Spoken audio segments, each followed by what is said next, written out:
Hey guys, today we will discuss the Assassin class in Diablo 2 Resurrected. The Assassin has a lot of advantages. It is considered to be one of the best characters in the game for PvP. It is also well suited for the first time playthrough.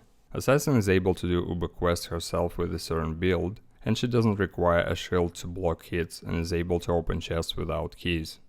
Assassin has 3 spell branches: Martial Arts, Shadow Disciplines, and Traps. In Martial Arts you can find various abilities for melee builds.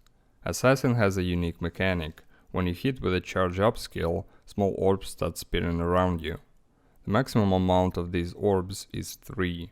They show the number of accumulated charges. It is a unique feature of Assassin. Next you must choose one of the finishing moves: Dragon Talon, Dragon Claw, Dragon Tail, or Dragon Flight, and hit the enemy with it. Charges need to be constantly updated. Each of the accumulated charges gives a bonus to the finishing move. However, only 2 of these finishing moves are usually used: Dragon Talon and Dragon Flight. Dragon Talon is the damage dealing kick, or rather several kicks. The damage here will directly depend on which boots the character is wearing. The heavier the boots, the more damage the kicks do. And the second ability, Dragon Flight, is analog of teleportation for the Assassin, and the rest of the finishing moves are not used in most situations.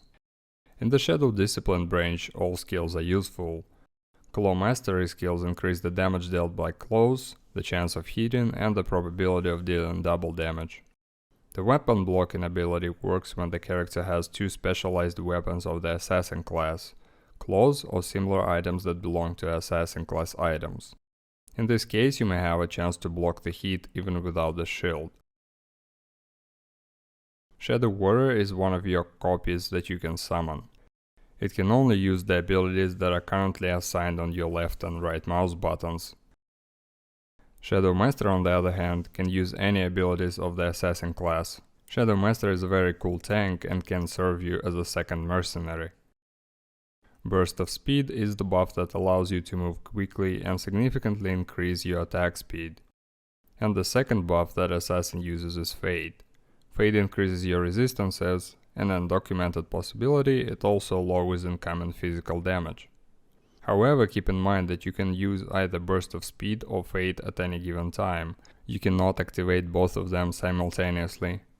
The Venom skill is used to apply additional poison damage to your weapon, but it is used extremely rarely. The Cloak of Shadows skill allows you to blind enemies and reduce their defense, but this skill is usually used to move through some locations without being detected by monsters. The Mind Blast is the main attack skill on this tree. When used on monsters, it has a chance to convert the monster and make it fight on your side. Also, this skill is often used in PvP because it stuns your enemy. Now let's take a look at useful skills in the traps section. Fire Blast is a trap that you throw at monsters and they are damaged by fire in a small radius. But as a rule, the skill is not leveled up unless you want to have a trap assassin with 2 elements, which will attack with lightning from Lightning Sentry and use Fire Blast to kill immune monsters. The Wake of Fire skill is the main attack skill when you are leveling. This skill needs to be maximized in order to deal huge damage. Assassins who level Wake of Fire at level 24 to 30 can easily pass any location as part of group or solo dealing huge damage on normal difficulty. When it comes to placing trap, there are some limitations. You can only set 5 traps of any kind at the same time. Traps are considered summoned creatures and therefore they are not affected by any bonuses from your equipment. The speed of setting traps is determined by increased attack speed parameter of your character. If you try to set additional 6 traps, then the first trap will disappear. Also, if you summon Shadowmaster and she places traps, her traps will also count. So effectively you can have 5 trap slots for you and your Shadowmaster together. The next trap we got is Lightning Sentry. It is the main attacking skill for traps in. It deals a huge damage with lightning that also pierces opponents. Then we have a Death Sentry trap that is used paired with Lightning Sentry. Although this trap can shoot monsters, its main function is corpse explosion. The amount of damage dealt is equal to 40 to 80% of the monster's life, which is significantly less than corpse explosion of the Necromancer. Therefore, if you're playing in a group with the Necro, then it's better not to use Death Sentry and leave this job to him.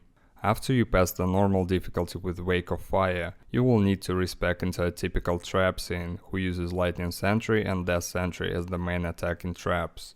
With this build, you will easily pass the entire game up to Hell difficulty level, without encountering much resistance. Assassin is quite self-sufficient and can perform pretty much any tasks in the game.